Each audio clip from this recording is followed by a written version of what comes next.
This talk has grown out of my research for a book on the history of Halloween. It's intended for young adult to adult audiences and will include a medley of jokes, crafts, recipes, poems, and abridged stories drawn from the historical material in addition to the narrative about the history of Halloween. So I'm going to explore the wider universe of Halloween rather than just limiting myself to the holiday itself. So we'll be talking about monsters, magic, superstitions that we now associate with this day. I am going to take today as an opportunity to discuss some explicit sexual content that will not be in a book for young adult people. And you received a sheet of QR codes for the artistically salacious and copyrighted images if you dare to view them. I would like to warmly thank the St. Louis Public Library and Joe Schwartz, the event and auditorium coordinator, for providing me with this lovely venue and lovely audience. If you'd like information about my background or my book, please visit my website, which is listed at the bottom of each slide. And I'm going to move forward for a little outline so you can see kind of where we're headed. So what was a witch pamphlet? The 16th century saw the burgeoning of the print media and an expansion of literacy in England. Sensational news that had once only spread by word of mouth was now carried into the country by sellers of cheap pamphlets and chapbooks. So popular were witchcraft trial pamphlets that they developed into a subgenre of crime reporting, titillating audiences with tales of evil witches getting their just desserts. Witchcraft tropes emerged through a coerced conversation between the accused and their questioners, who brought along the motivated perspective of the accusers. The pamphleteer packaged the lot, sometimes with an axe of his own to grind. Although prefaced with moralizing introductions, the earlier pamphlets faithfully reproduced trial records, contradictions and all. After 1590, however, many pamphlets cast an eye towards entertainment, and they imposed coherent narratives, editorializing, and occasionally pulled in material from outside of the court records. So today we'll consider one pamphlet before this cutoff date and 4 pamphlets that were published after. But first, we're going to need some background on the witch beliefs of the period. So, audience, which of these is not a protection against evil spirits and witches? A, drawing patterns on your threshold. B, burning 3 white hairs from a witch's head. Or C, hanging a globe with tangled thread in your window. And if you want to check, the answer is in the bottom right. That's what I thought too. I have to go get that hair. Magic was built into everyday life and was utilized by men and women of every social class. As Owen Davies' study demonstrates, an entire magical industry of fortune tellers, astrologers, charmers, and cunning folk flourished in the city, town, and countryside. Magical workers were valued members of the community who used their special connection with the hidden forces of creation to assist others. Cunning folk, referred to in later centuries as white witches, were the most skilled and positioned themselves as anti-witches. Whether people practiced magical home remedies themselves or consulted a professional, they relied upon a long-standing common magic tradition. Its principles, though informal, were widely understood. Most relevant to our trials is the principle of sympathy, which dictated that like items had reciprocal effects. So a model of wax or clay that resembled a particular person could be used to forge a magical connection with that individual. Anything done to the image would affect the person it represented. And here we have the devil has anointed and baptized these images in the names of the intended victims and is handing them back to his witches. And this is a later depiction of a scene from one of the pamphlets that we're going to talk about. Further, any shed body part, like fingernails or hair, or any object that had touched a particular person or belonged to them, was believed to retain some of their essence and would always have a magical resonance with that individual that could be exploited. All right, audience? Which of these is not a way to cure the bewitched? Scratching the witch? B, making a witch bottle? Or C, putting witch braids in the victim's hair? I again refer you to the answer. For the purposes of our discussion, we need to distinguish between 2 different kinds of witches. On the one hand, there was the millennia-old variety that I will refer to as the folk witch, who participated in this same common magic tradition, but she used it to harm rather than to heal. As Diane Purkis astutely observed, folk witches are a kind of anti-housewife. They sabotage the running of a household or a farm. They magically steal cow's milk, they prevented butter from churning, and they sickened livestock. And as an anti-mother, the folk witch sickened rather than nurtured babies and children and impeded fertility. Until the passage of the first Witchcraft Act in 1542, English villagers handled these witches without the assistance of the courts. They sought out cunning folk to diagnose bewitchment, identify the witch, and break the enchantment. Everyone also knew that burning a tile or a hunk of thatch from the suspected witch's roof would call her instantly into the presence of those performing this ritual, a positive ID. Woe to any old lady who happened to be walking by at the time. Under the guidance of cunning folk, magical countermeasures could then be employed.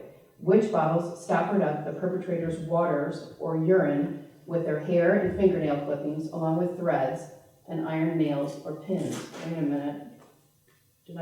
Oh yeah, this is, see, they're cooking up trouble instead of cooking up a good meal. I forgot about that one. So here you can see an x-ray. It shows you the contents of the When heated before fire and or buried, the symbolic bladder hijacked the witch's connection with her victim and turned it against her. She would be unable to urinate or spread her magic.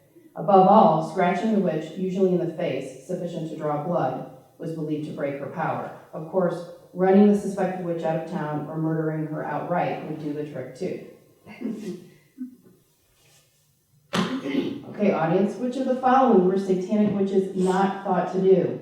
A, read and write books of magic. B, dig up the corpses of children. Or C, party hardy. A second upstart model of witchcraft began to proliferate at the end of the Middle Ages. Scholars refer to this reconceptualization of witchcraft as the continental model because its influence on the British Isles was uneven. The continental model posited a global conspiracy of Christians who switched their allegiance from Christ to the devil.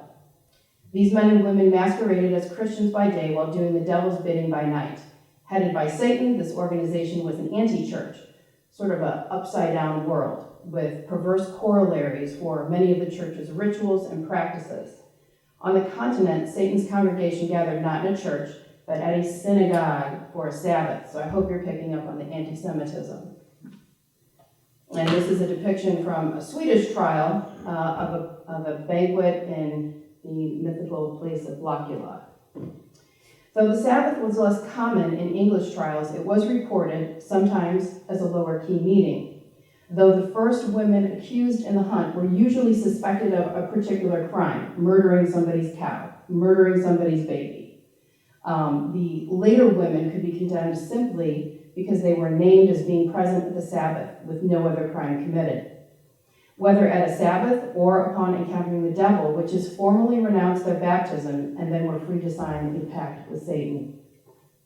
Also less prominent in England was the infernal kiss, a mockery of the kiss of peace, which was exchanged between Christians of the same sex. Devotees kissed Satan. Well, perhaps I'd better just show you. Whereas Christians confessed their sins and asked forgiveness, witches indulged in gluttonous feasts, perverse sexual acts, sexual intercourse with the devil himself, which was thought to be a very great selling point, and the murder and consumption of babies and children. This last one was a time-tested smear. The pagan Romans deployed it against the Christians against the Jews, and the church deployed it against its heretics, which was any group that questioned doctrine. And in QAnon, we kind of see a very similar version even today. The heretical conspiracy theory of preceding centuries was, in fact, the primary model for satanic witchcraft, combining the anti-Semitic charges of plague spreading, abuse of the Eucharist, and the ritual sacrifice of Christian children, obviously all mythical crimes, with the misogynistic belief that women, especially older women, were sexually insatiable, impulsive, and easily deceived. Thanks a lot, Eve. The devil provided his witches with a magical ointment that they could apply to any ordinary household object, primarily those associated with women's work, to fly to the Sabbath. Long objects, however, such as poles and besoms, which are brooms made out of twigs, and German cooking forks were the most often illustrated. This is going to be, if you can pull it up on your phone, the first image of a woman on a broomstick, or really a besom. But she's a Waldensian heretic, and so you can see the relationship between the heretical conspiracy theory and the later witchcraft conspiracy. And then we have another one.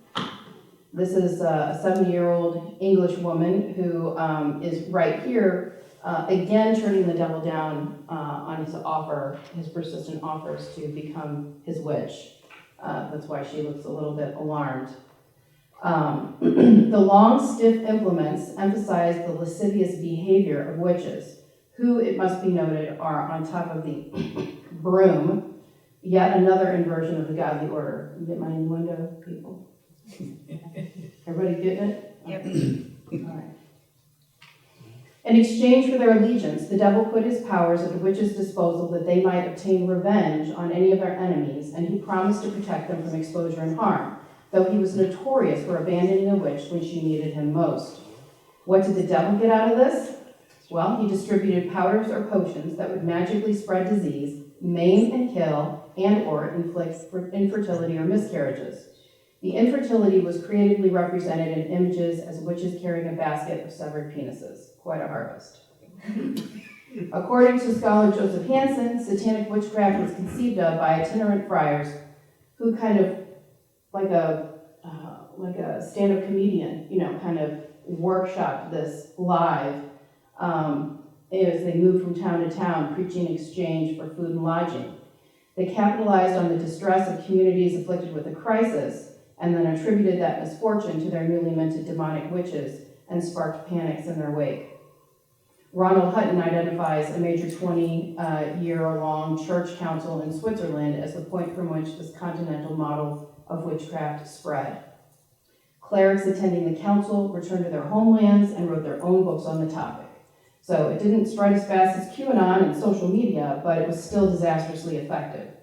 The literate elite, obviously, because it was written about in books, were the first ones to pick up and ascribe to the continental model, and this led to a lot of confusion during interrogations of village women who were more familiar with the folk witch, and they were completely unfamiliar with this idea of intercourse with the devil. It was out of left field.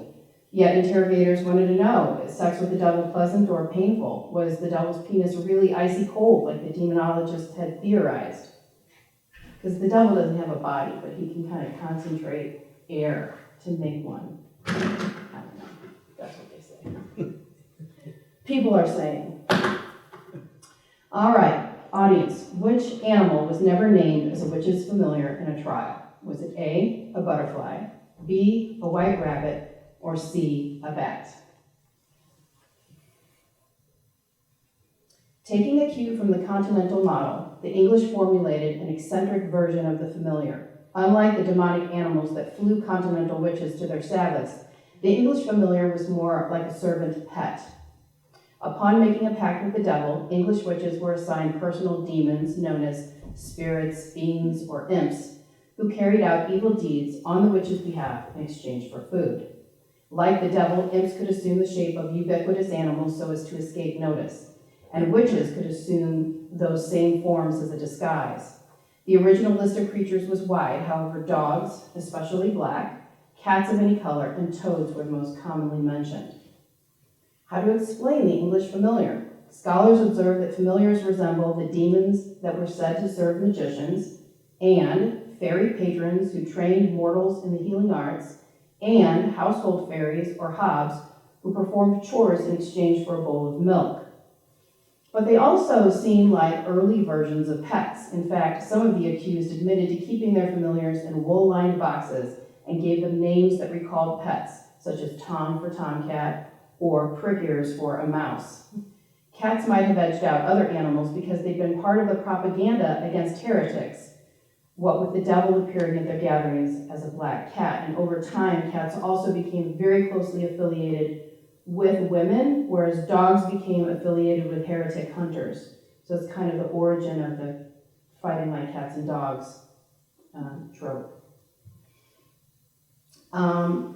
With the passage of the Witchcraft Act in 1648, all that you needed to convict somebody of witchcraft was evidence that they kept familiars. So the discovery of a pet became a focus of any investigation and thus any visual representation, as did the infamous witch's mark. All right, we didn't. Well, what was a witch's mark, audience? Was it A, a third nipple, B, a tattoo of Satan on the inner thigh, or C, a freaky birthmark? Anybody want to guess? It was not a tattoo of Satan on the inner thigh. So we'll learn a little bit more about that now. As early as 1579, the mark was generally considered strong proof of a pact with the devil, and post-Reformation courts routinely searched suspects for it. Initially, this mark could be found anywhere on the body because these spots were supposedly void of feeling and would not bleed. Scars, warts, skin tags, and a variety of other skin features familiar to the over 50 crowd would be tested by pricking, sometimes deeply and repeatedly with needles and knives, a process that could very well amount to torture. Eventually, these marks were believed to only occur on or near the privates. Ouch. In England, the mark further developed into a kind of teat from which familiars would suck blood as a reward for dastardly deeds done, yet another inversion of a mother's proper role in breastfeeding her babies.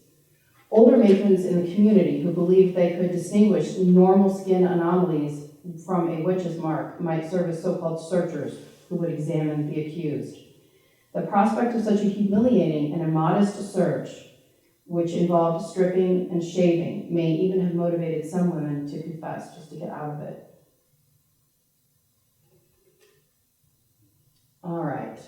I don't know what has happened to my slides, people. It is a little confusing. So, scary ways that women could threaten other women and men. A, carrying out a black fast. B, cursing. Or C, roaring like an animal. Anybody want to guess? Which one is one that would not work? Roaring like an animal. Black fasting was hardcore fasting that you did to kill somebody else. I'm not really clear on how that works. And we're going to hear a lot about cursing right now. When you think of a witch, chances are you visualize a toothless, wrinkled old woman with black tattered clothes, a crone.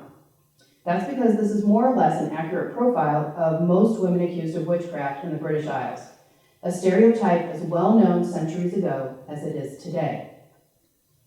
When an old woman came begging, you could turn, the poor of the 16th and 17th century, then as now, were predominantly female and elderly. When an old woman came begging, you could turn her away and feel guilty, or you could give and feel taken advantage of. This was the breeding ground for most witch accusations. At least that's what gets reported in the trial records and the pamphlets. And here we have the title page to a published play that was kind of like Law and Order, and then it was ripped from yesterday's headlines. So this play was put on just the same year that this trial was concluded. And they even pull in direct statements from the testimony and put it in the mouths of the characters. And it's one of the few that stands out as kind of a social commentary. It's critical of the witchcraft trials and positions these women as victims, at least initially in the trial. And we can see here that she's a visual corollary to the stereotype. She's got a hunched over back, she needs a walking cane, she's got a big nose, she's wrinkled, she's clearly not well off. So you can really see this coming through. And of course, she's got her dog figure here, her dog familiar, black dog, as we talked about. And it says, "Ho, have I found thee cursing?" And it was widely believed that cursing would be an entry point for the devil in a relationship. So, true or not, this made a key point about witches, that they viciously and without reason retaliated against minor slights. Now, who knows what actual interpersonal conflicts underlay these accusations? When disputes are alluded to, they're not detailed in our pamphlets, particularly when they occur between social unequals. When there was a record of a disagreement, often the accused was the apparent wrong party. So the person who was accused of the witch is the person who had been wronged. If she cursed the person who wronged her, they in guilt might fear magical retaliation, for it was believed that God only answered the curses of the injured. These curses were public and ritualized. I mean, this woman would get out in the middle of the street, hike up her skirts, kneel down, clasp her hands in prayer, and curse you. People would gather around. I mean, this is a big deal. Consider, too, that the parties might curse one another, and then the only way to tell who was the witch was to wait and see which of the two parties was harmed. As Keith Thomas demonstrated, village life abhorred expressions of strong negative emotions. Dirty looks and angry words had the real potential for magical harm. Angry words spoken by women, even with the power of magic behind them, were literally criminalized. Such a woman was known as a scold, or in legal parlance, quote, a troublesome and angry woman who, by her brawling and wrangling amongst her neighbors, doth break the public peace and beget, cherish, and increase public discord. And you notice that it said not any person, but any woman. She could be punished through a cucking stool, which was a toilet on which she would be paraded around town, a ducking stool, which was a chair suspended from a pole that could be lowered into the water and levered back out, a kind of primitive waterboarding that often resulted in death, confinement in a cage, or by being paraded around in the scold's bridle, which was a metal cage-like helmet with an iron protrusion that fitted into the mouth and acted like a painful iron tongue depressor to prevent the woman from speaking. And obviously, this also encodes a number of other messages. The ass's ears indicate that her behavior is foolish, and the mustache indicates that she's unwomanly, that she's behaving like a man. An old woman who cursed or cast an eye full of rage, the notorious evil eye, could get away with it, unless her target suffered a calamity, perhaps weeks or months later. And it was a dangerous world. I mean, ships went down, people got sick, and such a coincidence was bound to happen at some point. Once someone with a bad reputation was finally accused of witchcraft, other families would review their interactions with her, catalog their misfortunes, and determine if any could be blamed on her bitterness. This would often result in a string of unrelated kitchen sink-like charges that might have occurred years into the past. In places where torture was permitted, officials pulled on one thread and unraveled the conspiracy that demonologists told them to expect. The accused would say anything to make the torture stop, and if sleep deprivation was part of the process, as it was in England during the Civil War and in Scotland generally, hallucination was very much a part of the deal. So who would you accuse? Well, anybody you thought your torturers would find credible, people you associated with, other mouthy old women. When no more crones remained, any woman would do, and eventually men and even children got caught up in hunts if they got out of control enough. Hunts burned out when members of the ruling class were implicated. Because torture was not sanctioned in England, they didn't really rage out of control quite as they did in Scotland and in the German lands. One of the earlier pamphlets published in England is entitled A Rehearsal of Both Strange and True, published in 1579. So this is the one that's supposedly accurate. It consisted of trial records, and particularly the confession of Beggar Elizabeth Style.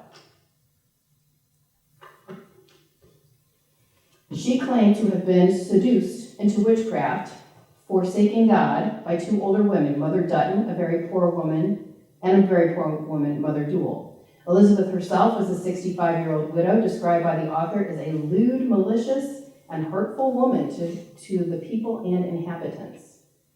Like a workshop of apprentices led by a master, the witches followed a maestress witch known as Mother Cedra, who was conveniently deceased. The other conspirators were the frightful Mother Margaret, a woman who required not one, but two crutches to move about, and who lived in an almshouse, and a widower, the so-called Father Rosamond, and his daughter. They had a regular meeting place where they plotted murder and committed, quote, heinous and villainous practices. The trial confirmed the villagers' darkest fears. These witches lashed out viciously against their neighbors over commonplace squabbles. Quote, if any person had angered them, they would go to their spirits or familiars and say, such a one hath angered me, go do them this mischief. And mischief at the time carried the meaning of something that resulted in misery.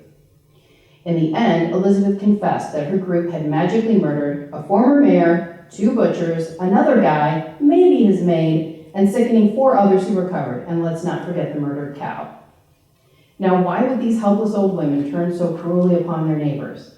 Well, one guy promised Elizabeth an old cloak, but he never gave it to her. She killed him with a mere clap on the shoulder. A groom or stableman who often provided her with handouts from his master's stores didn't give her enough food when she went begging, but our pamphleteer tells us that, her complaint wasn't legitimate because she arrived too late and he was nearly out of food. Elizabeth, quote, not contented, went her ways in some anger, and it seemed was offended, for she had no better alms. So the implication is that she uttered the so-called beggar's curse, and he soon experienced, quote, a great ache in his limbs. He consulted with Father Rosamond, who, in a manner typical of cunning folk, prompted the ostler, asking, quote, whom he did mistrust. So you can see, just inviting you to project your fears onto some poor person. The ostler instantly thought of this disgruntled beggar woman. Rosamond advised, quote, if you can meet her, and all to scratch her, so that you draw blood of her, you shall presently mend. Which he did, and he did mend. The standout means of murder in this trial was image magic. Mother Dutton was accused of making 4 pictures or dolls of red wax about a span long, which is from the tip of the thumb to the tip of the middle finger, and 3 or 4 fingers broad for each of the group's victims. Then the witches, quote, did stick an hawthorn prick or thorn directly where they thought their hearts of the persons to be set. Did she really do this? I mean, maybe. Items like this do survive. Whether she expected it to be effective or not, it might have made her feel a little less powerless. And there was a general perception that magic was the resort of the powerless. Because, of course, if you had a conflict with somebody, a woman couldn't take them to court. She couldn't get in a brawl in the street and settle it that way. This is how the powerless dealt with their helplessness in the face of people who had more power. So perhaps these pictures were actually found, or maybe someone simply testified it to their existence. But when they ask us to believe things that are so unreal and so unbelievable, we kind of have to question everything. The notoriety of the style case may have been amplified by the contemporaneous discovery of 3 wax images in a dung heap not far from where Queen Elizabeth I was making her way through the country. The name Elizabeth was incised on the forehead of one, and the others were presumed to target her advisors. As the images melted on the warm dung heap, the health and perhaps the life of those represented would wane. Coincidentally, the Queen was suffering from an undiagnosed dental issue, but some people blamed her difficulties on the wax images. The court's magician and astrologer, John Dee, even traveled to the location to execute some counter magic. In fact, our pamphleteer, in keeping with these courtly concerns, makes a point in the introduction of describing witchcraft as a form of treason. Our grannies also confessed to being helped in their wickedness by a number of familiars. Mother Dutton had a, quote, spirit or fiend in the likeness of a toad who lived in a border of green herbs within her garden, and whom she fed blood, quote, which she causeth to issue from her own flank. Mother Doole's familiar, Jilly, a black cat, ate a mixture of milk and Doole's blood. Kitten Ginny fed on breadcrumbs and Mother Margaret's blood, and Elizabeth's rat familiar, Philip, fed on blood flowing from her right wrist. But horrifyingly, all of the witches fed the devil himself from their blood. In her confession, Elizabeth testified that the widower, Father Rosamond, could, quote, transform himself by devilish means into the shape and likeness of any beast whatsoever he will. So he was a shapeshifter extraordinaire, as she, quote, found him sitting in a wood, sometimes in the shape of an ape and otherwise like an horse. Now, taken as a whole, the pamphlet blends fantasy and reality and takes popular culture and their perceptions of folk witches and shoehorns it into the continental narrative of satanic witchcraft. Both horses and apes were often associated with the devil or believed to be common forms that he assumed. Elizabeth's tale also fits into a centuries-old controversy as to whether or not demons could physically transform God's creation. Could they turn an apple into a cat? The very idea was anathema, because they shouldn't have that much power over God. Theologically speaking, most people attributed such apparent wonders to melancholia, which was a mental illness, or to a demon's ability to either invade dreams or cause waking hallucinations by interfering with your physical senses. Was Elizabeth attempting to catch the cunning man in the trap he had laid for her? If so, she failed. Only the accused female witches were condemned and executed. As Owen Davies has proven, cunning folk who were disproportionately male rarely fell victim to the witchcraft acts. Now, this pamphlet was richly illustrated with 3 separate custom woodcuts. Oftentimes, printers would just recycle woodcuts, so you see the same woodcut appearing in different publications that have nothing to do with each other. But these appear to be custom cut for this purpose. In keeping with the pamphlet's role of reportage, the 2 women's portrayals approximate portraits. If you knew these women in real life, you might recognize them. On the title page, neither figure sports the hag profile of hooked nose and pointed chin, which would come to characterize witch figures.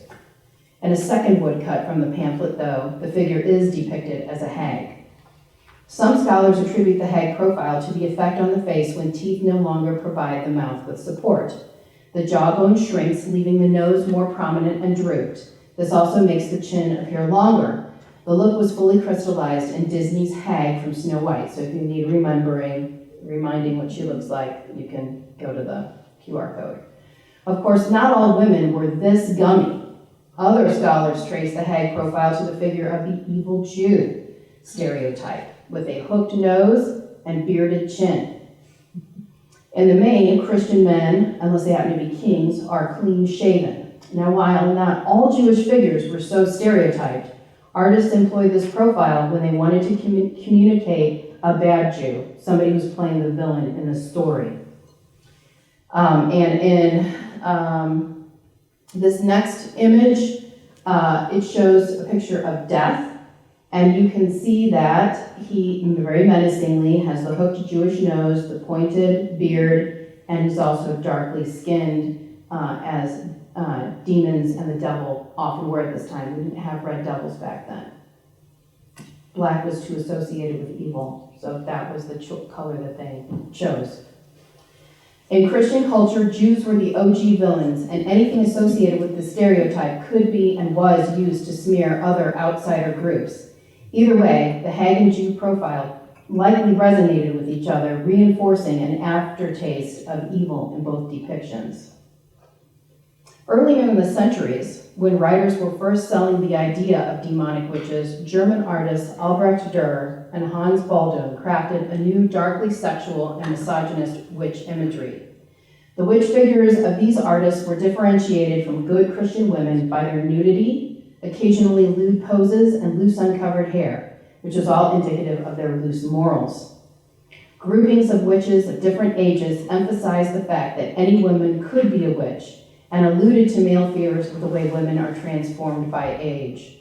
Trios of young, middle-aged, and young women often focused their energies on wildly steaming cauldrons, which, according to Charles Zika, were understood to symbolize the polluting power of the womb.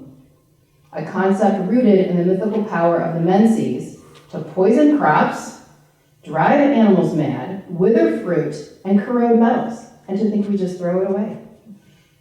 Seems surely something that powerful could be put to good use.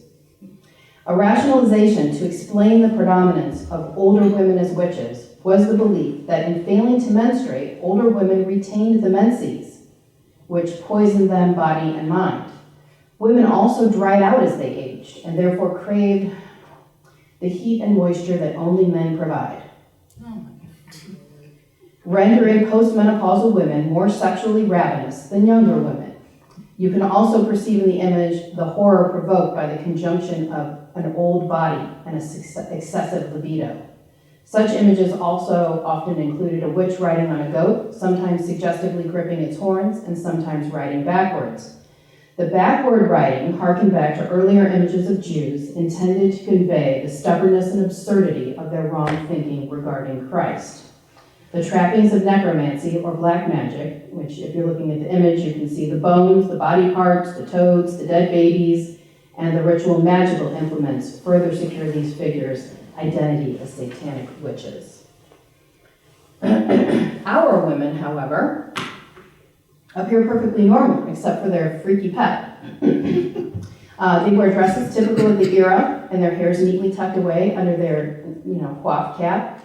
They're not archetypes, they're actual accused, and underline the danger that any woman could be a witch or could be accused of witchcraft, a lesson for those who feared witches, and more importantly, a warning to women who failed to fit the narrow definition of a good wife.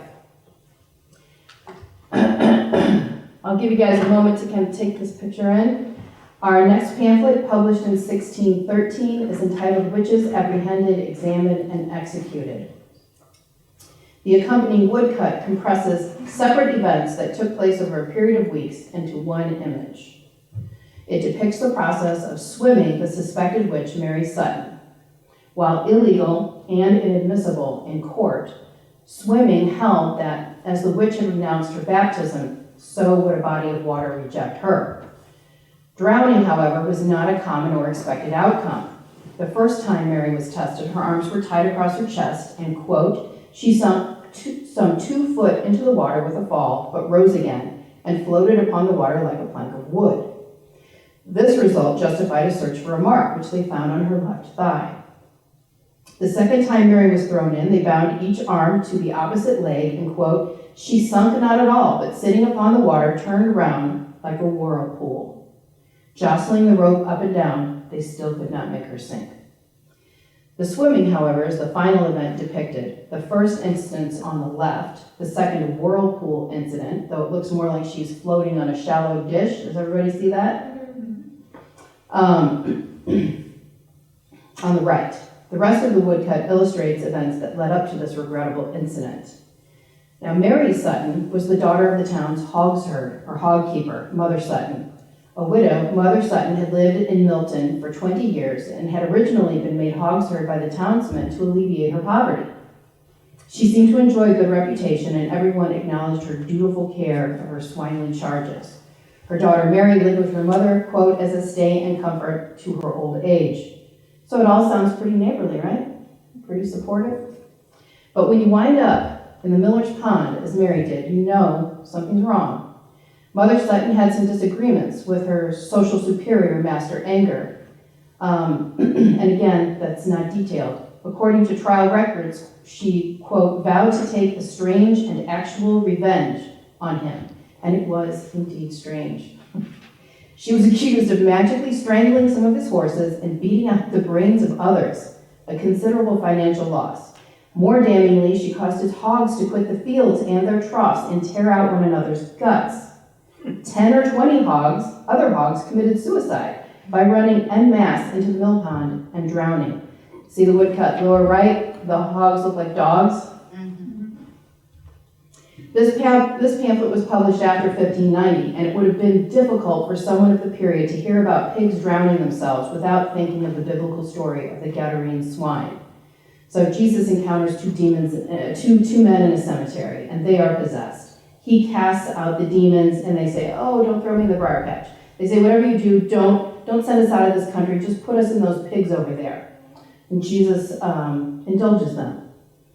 And when that happens, this herd of thousands of pigs afflicted with the demons runs headlong over a hill and plunges into the sea and drowns. So, could Master Anger's pigs have drowned naturally? I had to look this up. Both wild boars and pigs are excellent swimmers. Does that preclude 10 to 20 hogs from drowning themselves? Was this story pure invention, intended to add a religious resonance to this tale? But what would Mother Sutton's motive have been? Revenge for what? Mother Sutton was presumed to have been provoked when Master Inger's, and apparently this is what they called old people, ancient servant, like his name. He gave her grandson a, quote, little blow or two on the ear, which sounds like boxing your ears to me, for throwing rocks in the same mill pond. And when the boy went home crying and told his grandmother, she vowed revenge. This boy, the pamphleteer noted early on, was a bastard, one of 3 born to her daughter Mary, and she had never married. Now this is a significant chink in the Sutton's social armor and plays a role in the rest of the tale. And the author puts that right up front. We hear about that real early. Part of the way to Bedford, a few days later, Master Anger sent his 2 servants to market.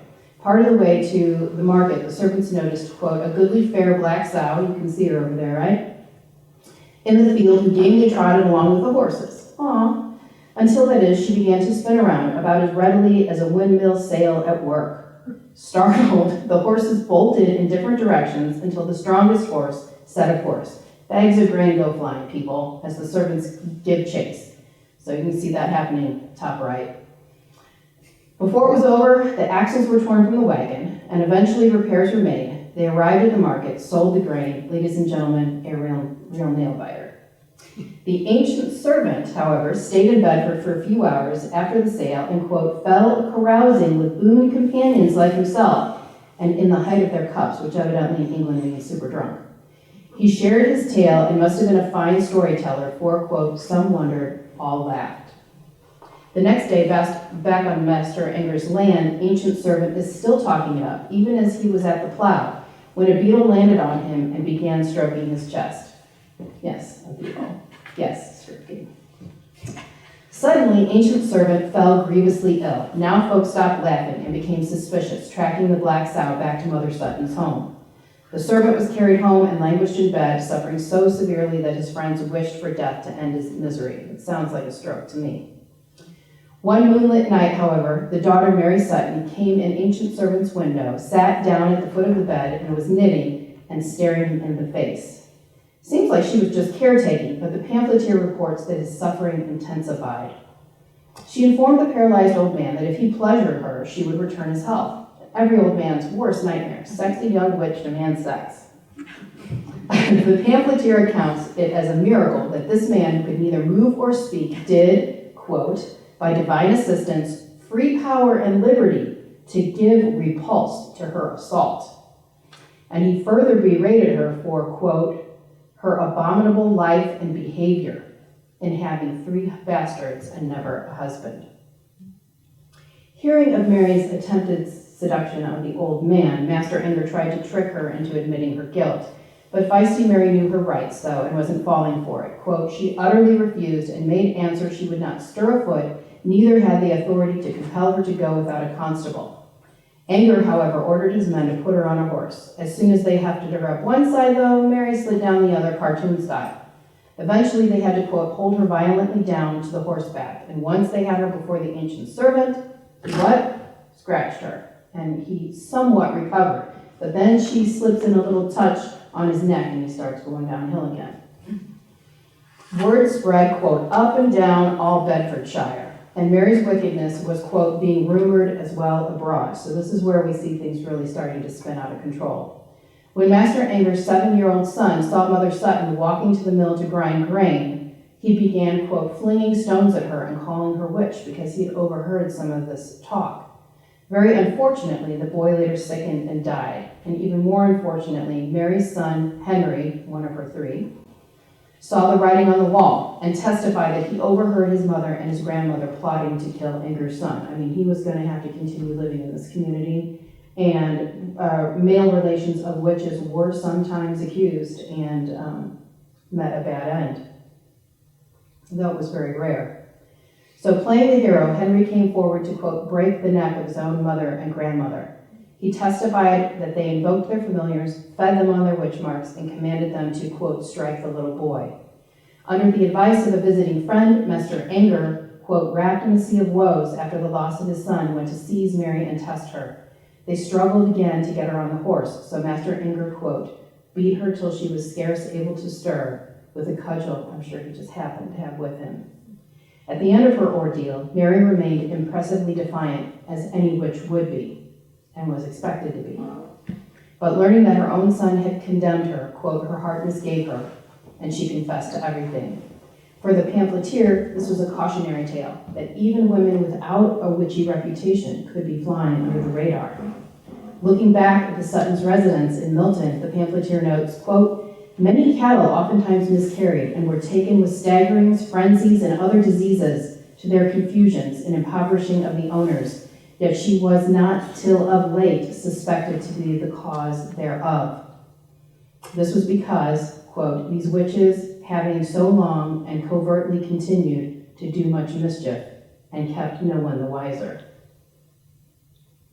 Our third pamphlet was originally published in 1619 as The Wonderful Discovery, and wonderful means amazing, not super great, of the witchcrafts of Margaret and Philip Flower in 1618. This woodcut depicts various conspirators meeting up about a year before their arrest. The woman in the middle, presumably Mother Joan Flower, seems to require a crutch and cane to walk. The figure on the right most closely resembles a hag, but even though the women are related, each still looks like an individual, if not a portrait. Familiars abound: an owl on Mother Joan's shoulder, a mouse, rat, mole, all of which are mentioned in the court records at her feet, Rudderkin, the striped cat, between her and her daughter, and possibly a dog in the background, and their prominent gestures may represent the act of cursing. When the tale begins, however, the Flower family are in an enviable position. Mother Joan and her daughters live and work at Belvoir Castle. Margaret Flower is in charge of the wash house and the poultry. On a personal level, Joan in particular enjoys being, quote, in the smooth channel of liking and good entertainment with the Earl, which I think is a great description. Like she's in the middle of the river where it's steady and smooth. Some change, however, takes place in the Earl's attitude toward Joan, and shortly afterward, his wife turns against daughter Margaret. Margaret is dismissed and evicted from the castle due to, quote, some indecencies both in her life and neglect of her business. The daughter's behavior may have drawn attention due to the lack of a male relative to oversee them, and it doesn't seem that they conformed to expectations of propriety. Margaret kept odd hours, quote, coming at such unseasonable hours that they could not but conjecture some mischief. Given that the Flowers were thought to interact with base company, Margaret might have been suspected of relations outside of wedlock. Because of their fall from grace, the pamphlet's author considers them ripe for the devil's picking, quote, disfortune made them vulnerable and of a dark cast of mind. When we see again this fear of negative emotions. But the strongest censure was reserved for Mother Joan's behavior after her relationship with the Earl soured. Shunned by neighbors and friends after her daughters were dismissed from the castle, Joan was angry and resentful.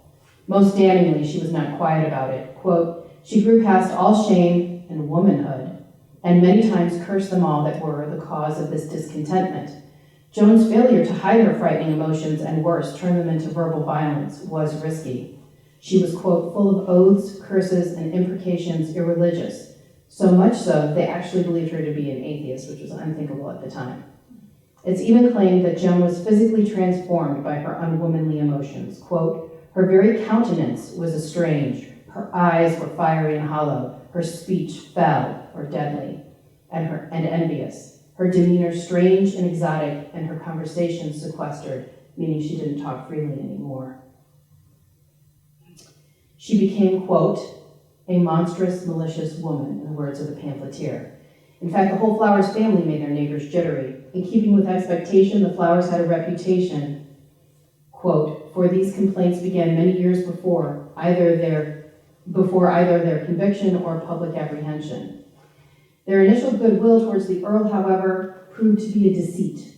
Quote, under the covert of flattery and familiar entertainment, the Flowers killed cattle and ultimately were charged with sickening the Earl, his wife and daughter, and murdering both of the Earl's young heirs, Henry the elder son and Francis the youngest. To modernize, there's nothing supernatural about these events. A disease was passed from family member to family member. But none of this so far has the flavor of the demonic. Either the court officials asked leading questions until the suspects gave them what they wanted, or people had become familiar enough with the bullet points of demonic witchcraft that they could string them together on their own. Daughter Philip offered the most damning testimony, describing the pact with the devil as well as the sensational magical acts by which the harm was accomplished. In retaliation for Margaret's dismissal, she claimed, Mother Joan instructed them to steal Henry's glove, which Joan, quote, dipped in the hot water and pricked it so often. So if it's a leather glove, then it's a very fitting correspondence to the boy's skin. Then she rubbed the glove on the back of her spirit. Within a week of this ritual, Henry fell ill. Finally, Joan sealed his fate by burying his glove in the yard, and as it decayed, so would the boy. This ritual was repeated, minus the burial, with different articles of clothing belonging to the various victims. And here we see a sense of vulnerability, magically speaking, that enjoins with giving others access to your personal items. She also admitted to suckling her familiar rat with blood from her left breast. Her sister Margaret claimed, quote, that 4 devils appeared unto her in Lincoln Lane at 11 or 12 o'clock at midnight.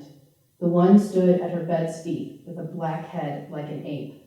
Revealingly, she could not understand what they were saying, and so could not and did not have to imagine or testify to what they might have said. Even more revealing is her statement that until they spoke, she had never suspected them to be evil, nor herself of being a witch. Also, when she corroborates her sister, many of their details differ. When the Earl failed to take Joan's side in a dispute with a man named Peake, she resolved to prevent the Earl and his wife from having more children by removing some wool stuffing from the mattress of their marriage bed. She put the wool and a pair of gloves, presumably belonging to the lord or lady, into warm water and, quote, mingled them with some blood and stirred it together. She then removed the items and rubbed them on the belly of Rudderkin, her cat, while commanding that it should take the couple a long time before they should have another child. And this focus on fertility and attacks on children was essential to the terror that people felt about witches. Philip Flower, and she's a daughter. She's named Philip. I don't know. She was, the pamphleteer states, accused of love magic and, quote, lewdly transported with love for a Thomas Simpson who claimed that she bewitched him. He said, quote, he had no power to leave her, and was, as he supposed, marvelously altered in both mind and body. Now, because marriage was a woman's only means to secure a comfortable living, love magic was thought to be a kind of female specialty. That and the fact that it often required the use of menses. Is this how Thomas made sense of his own passion, that he had been bewitched? Was there a budding romance? Did Simpson feel he had no choice but to testify in the face of rumors about himself and Philip? We'll never know. The Flower family, like Elizabeth Style, turned out to be part of a group of witches who met regularly at a particular named hill. Joan Wilmot and Anne Baker were both cunning women whose fairy guides were misconstrued by the examiner to be familiars, which was a common occurrence when educated officials questioned commoners. And you have the picture that these educated men, have this roadmap to satanic witchcraft, and then these women are hitting them with this popular culture about fairies, and they're like, okay, sounds like a devil to me, good enough, so they're like talking past each other. Ellen Green was called out by Anne Dawes as quote, a witch, whore, jade, etc., and confessed to killing a mother and child on behalf of another woman. Their fates are unknown. As for Joan Flowers, it was claimed that she committed magical suicide on the way to jail by declaring she would die before she digested the meal they gave her. Magical suicide. Magical suicide. Her daughters were executed. You unfamiliar with this? I hadn't heard of that. Throughout Europe, mother-daughter pairs frequently fell victim to the hunts, as witchcraft was believed to run in families. For our fourth pamphlet, I like to imagine the story from the woman's perspective. It's the English Civil War. The king is fighting an alliance between Parliament and the Puritans. Forces from both sides are marching through the country, and you're just a simple woman trying to avoid trouble and go about your business. So you hop on your makeshift boogie board and set off. With a skill, seriously, you guys. With a skill honed by a life spent near the river, you cleverly navigate your way across. It's a beautiful day, and you enjoy being on the river. Sun on your back, a gentle breeze lifting your hair. You're good at this, really good. Maybe too good. It's just your luck that propagandists on both sides of the conflict are using accusations of witchcraft against each other. So here we have the woodcut title page to a most certain strange and true discovery of a witch from 1643. The very title seems to protest too much. And it depicts the witch of Newbury. Unfortunately for her, a scout spotted her, quote, dancing upon the water. Unlike the previous illustrations of known persons, we see in this woodcut, a profile of the hag on this unknown victim of a war crime. Disheveled hair and a generous sprinkling of wrinkles press her representation further toward hag. Her clothes, though, serve only to identify her as a woman of the time, a bodice and waistcoat, apron, collar cap, and folded square kerchief pinned at the neck. Her lack of footwear is understandable, given the fact that she's riding a DIY boogie board, and the crows are likely meant to be her familiars, and her strangely out of proportion hands that look almost like paws compared to her dainty feet may reference the power of gesture in witchcraft. So, from the pamphlet's perspective, hungry soldiers in the parliamentary army were, quote, gathering nuts, apples, plums, blackberries, and the like, when a soldier up a tree noticed, quote, a tall, lean, slender woman treading of the water with her feet with as much ease and firmness as if one could walk or trample on the earth. They laid in wait for her on the shore. As she approached, they could see her better. Quote, there was a plank overshadowed with a little shallow water that she stood upon. In spite of this evidence, they stubbornly interpreted her failure to sink as evidence of the water's rejection, as in a swimming test. More than that, they seemed unable to wrap their minds around someone possessing such extraordinary skill. The pamphlet returns to this marvel repeatedly. Quote, to and fro she fleeted or floated on the water, the board standing firm but upright, and, quote, turning and winding it which way she pleased. It seems they even perceived her enjoyment, for she was, quote, making it a pastime. The woman's prowess is conveyed in the print through her active stance, arms out for balance, feet ready to shift her weight, and a staff to steady her, all keeping the plank perfectly level. The devil, they presumed, concealed their ambush from the scary woman, for he always abandoned his slaves in their time of great need. You can imagine how terrified such a woman must have been, alone and taken into custody by wary, starving soldiers. In fact, she was too frightened to speak, even when confronted with the ranking commanders. The soldiers felt themselves in a conundrum, or so the pamphlet claims: drag the potential witch along or free her. Rather than swim her properly, they decided on a novel test. Let's just shoot her. If she's injured or died, she's not a witch. If she's uninjured, she's a witch. So they stood her, quote, bolt upright against a mud bank, and two of their best marksmen took aim, incredibly, because it is absurd. She caught the bullets in her hands and shooed them, laughing derisively all the while. One soldier ran her through with his sword, another shot her in the chest at point-blank range. Quote, the bullet rebounded like a ball and nearly hit the shooter. And what does she do? She laughs. A third angrily ran her through with all the force he could muster, and yet she laughed. Here we see the full transformation of an actual human woman into an inhuman monster. Once these men had enacted brutal violence against a helpless civilian, they needed an excuse. They needed her to be something more, something monstrous to justify their behavior. And while I don't know what happened between Michael Brown and Darren Wilson, this reminds me a lot of how Darren Wilson characterized Michael Brown, referring to him as a demon and an unreasoning beast. So make of that what you will.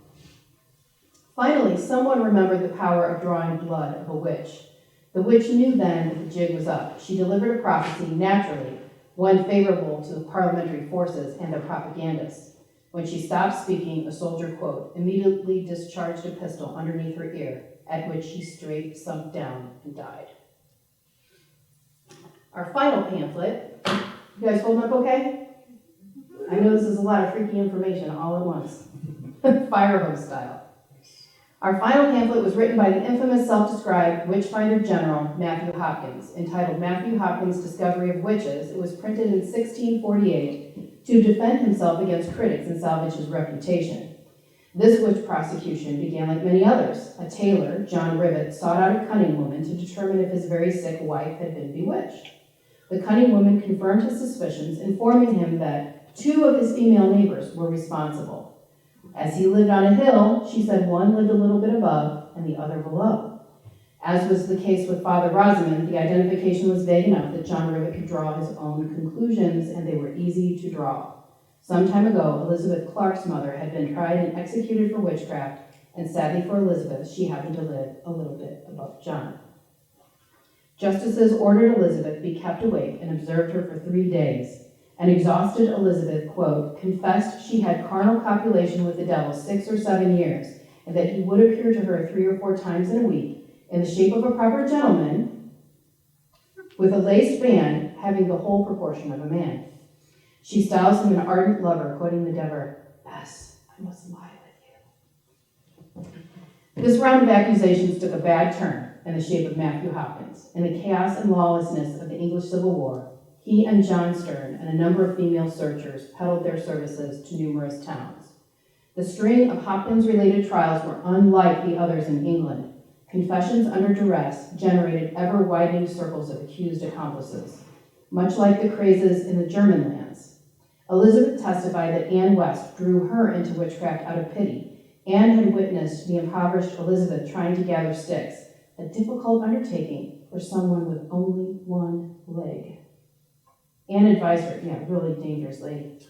Anne advised her that there were, quote, ways and means for her to live much better than she now did. Now, why would Elizabeth point a finger at Anne? Well, Anne had been jailed previously for witchcraft.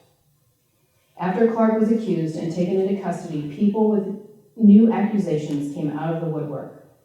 The sprawling timelines of the crimes and the hodgepodge of accusations are testament to the eagerness of villagers to pin their misfortunes on a known villain. So typically in the British Isles, in the more Celtic areas, any unexplained incident or misfortune, a ship goes down, a baby dies, whatever, it's the fairies. And in other parts of England, it's a witch. So this was just a way for people to make sense of things they didn't understand. They didn't understand disease, they didn't understand weather, and so this is just a way to make sense of it all. When George Turner wondered if she had sunk his brother's ship, Clark blamed West for raising a wind. Among those named by Clark for attending a Sabbath were West's daughter Rebecca and Elizabeth Gooding. Rebecca claimed that when she kissed the devil, he was, quote, cold as clay. Robert Taylor accused Gooding of putting a beggar's curse on him because he refused to give her cheese. Quote, she went away muttering and mumbling to herself. Within a few hours came again with money and bought a pound of cheese. So again, we're undercutting the baker's complaint by saying, oh, she actually really did have money. His horse suffered her wrath. Taylor testified, quote, Elizabeth Gooding is a lewd woman and kept company with other accused and confessed witches. Richard Edwards blamed widow Anne Leach for the deaths of his cows, which he had driven past her house shortly before they fell ill. And he performed his own autopsy and found no natural cause of death.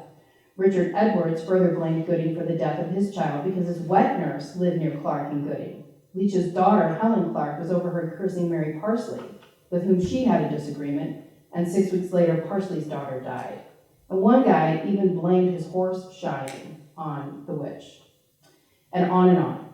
Due to the sheer numbers of accused, a special commission had to be arranged to manage them all. In the scant 14 months Hopkins and his associates were active, they were responsible for the deaths of 100 or more accused, easily 20% of the total number of convicted witches ever executed in England. That was 14 months. So you see how important the actual working of the legal apparatus is to whether these things go out of control. Hopkins faced criticism from both elites and commoners. He was accused of threatening suspects, of walking them until their feet were blistered, of using torture, of promising relief in exchange for confessions, of mistaking blemishes for demonic marks, and of taking advantage of the, quote, stupefied, ignorant, unintelligible, poor, silly creatures whom he questioned. His methods were condemned by Parliament. Some Hopkins cases were dismissed for fraud and false testimony. And the Puritan rector of a nearby village blamed Hopkins for fomenting a witch panic and became one of his staunchest critics. Others posited that in order to be so effective, Hopkins must be a very great witch himself. Either that or he must somehow draw power from the devil. Perhaps he had stolen a book that the devil used to record the names of subject witches. In the frontispiece, Hopkins resembles a country gentleman or a magistrate, such as those for whom he consulted. The women pictured are the first two suspects he persecuted, Elizabeth Clark and Anne West. And not surprisingly, they look like the poor old widows they are, or were. Literally foregrounded, however, is the true focus of the woodcut, the proof, the fanciful imps of Clark and West. Suspects could be condemned solely for keeping familiars. With this in mind, Hopkins emphasized physical evidence of familiars, such as witch's mark. Even better was a witness having seen familiars in the company of the accused woman, and this reflected a more empirical approach to evidence, privileging it over the more untrustworthy testimony, and particularly confessions. In many cases, Hopkins kept the accused awake and watched for days at a time in hopes that they would call on their familiars for help. Hopkins himself testified to seeing familiars during Clark's confinement and believed he had been pursued by unidentified familiars in the course of his investigations. His watchers claimed to have seen familiars in jail and to have overheard confessions from women who never dictated confessions and who maintained their innocence to the bitter end. In the woodcut, each figure points to and names her familiars. Holt was described as a white kittenling or kitten. Jamara was shaped according to Hopkins like a fat spaniel without any legs at all. Vinegar Tom was surprisingly not a tomcat. He was, quote, like a long-legged greyhound with an head like an ox and with a long tail and broad eyes. Hopkins claimed further to have spoken to Vinegar Tom, whereupon he transformed into, quote, a child of 4 years old without a head. And then he ran around the house before disappearing through the doorway. Sack and Sugar was a black rabbit, but never actually appeared because it was busy on an errand. No time. And finally, News the polecat was mentioned just before all of the imps vanished. Now keep in mind that the more witches he found, the more he'd be paid. Hopkins' reign of terror ended in his retirement in 1643, a response to intensified scrutiny and public censure. He lived long enough to write his pamphlet and died in his late 20s, likely due to tuberculosis. Sadly, the popularity of his pamphlet extended his destruction beyond the grave, as officials in America copied his coercive methods enforcing confessions throughout New England, especially in the Salem witch trials of the 1690s. So the belief that women were capable of unnatural crimes of both violence and sex and would align themselves with the devil was fed by a broad vein of Christian misogyny. That vein originated with Eve, the greatest villain of the Bible. While she had no ill intent, Eve ushered into paradise both sin and death through her foolishness and faithlessness. The European oppression of women was constructed on this flimsy base. Due to their poor judgment, wives needed to be ruled by their husbands. Add to this brew Aristotle's baffling insight that girls are incomplete boys, halted in their development in the womb, and you have woman as birth defect. There was really only one gender, the perfect male, and the deformation thereof was designated female. In this regard, woman was a monster, defective in her intellect and morality as well as her body. Roughly overlapping the witch hunts in England was a sustained culture-wide debate over the nature, value, and place of women in society. By the early 17th century, science and the culture as a whole became aware that women are a complementary sex with a distinct biological design and purpose of their own. What was the nature of women? How were they distinct from men? For what did their particular design fit them? Audience, this is the seed of men are from Mars, women are from Venus. Women become a foil for men. Those of you who are too young, this was a self-help book in the 1990s. He's still around. He still gets interviewed. And apparently he still believes this garbage. And so he posits that basically men come from Venus, and they don't want to be comforted. They want to solve problems. And women just want to be comforted. They don't care if anything gets better. And he has this very polarized vision of gender.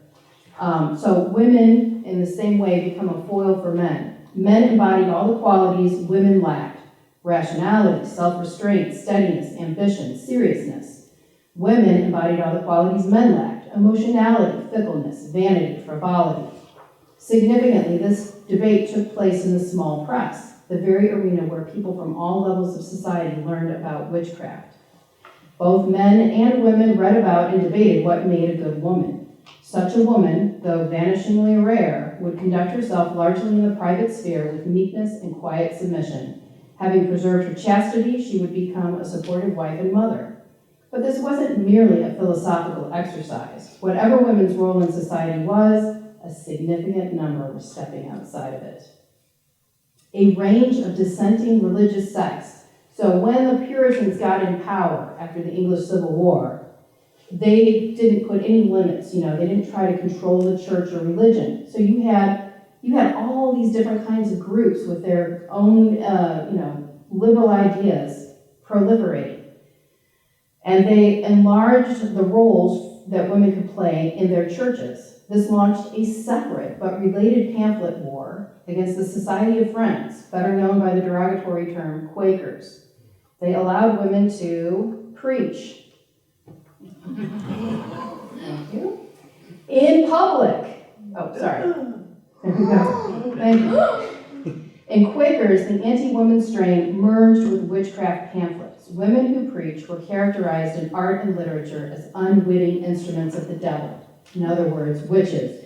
And in fact, the usual criticism takes us all the way back to those sexiness again, where women were misinterpreting their sexual urges as religious inspiration, which seems like a stretch to me. Even during the active persecution and execution of women, many pamphleteers described the whole class of women with the identical language that was used to describe monstrous witches. Like the devil, a woman practiced deceitful illusion. One pamphleteer railed that, quote, "Neither is there anything except Satan itself that captivates a man's senses or predominates more over his understanding and will than women by their subtle fallacies and bewitching illusions. In their beautiful appearance, one finds, quote, the true performance of their duty to their great lord and master, Lucifer, and observing so well his livery." And the livery was a uniform worn by servants to identify the household they worked for. Like the witch, all women are polluting. Quote, "Woman's body is itself a magazine," and here the magazine term at that time meant like an armory where they kept weapons.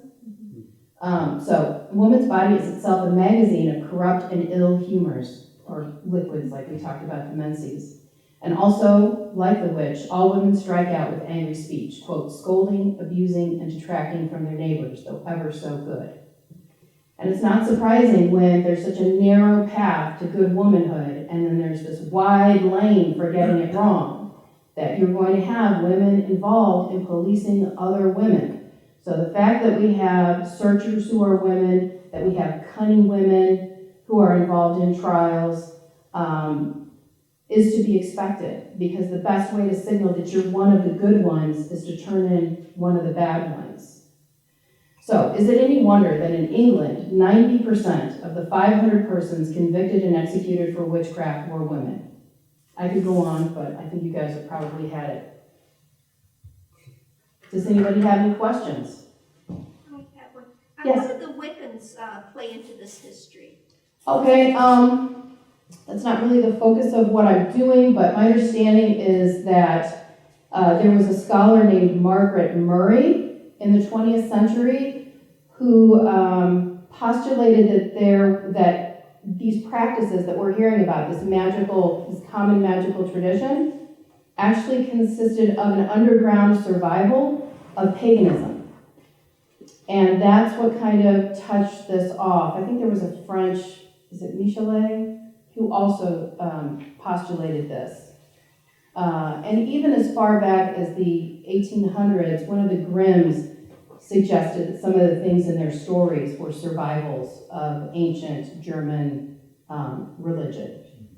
So that's where that connection comes. So it's a reinvention. Anybody else? Really? All that freaky stuff and you don't have the question? Okay. Well, that's it, guys. Thanks for showing up.